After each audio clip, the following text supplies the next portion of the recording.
Так, друзі, всім привіт! Зараз хочу вам показати лайфхак, як ми розпалюємо костер із допомогою компресора.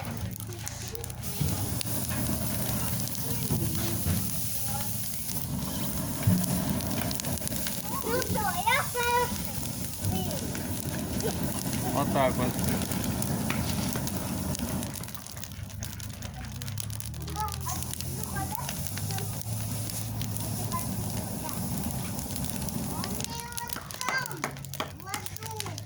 І все готово.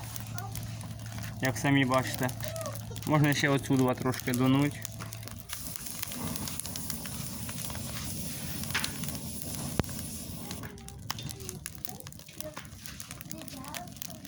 Отак от.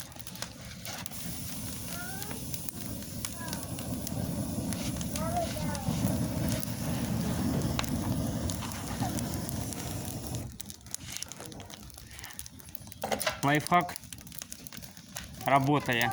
Всім советуємо так розпалювати костер.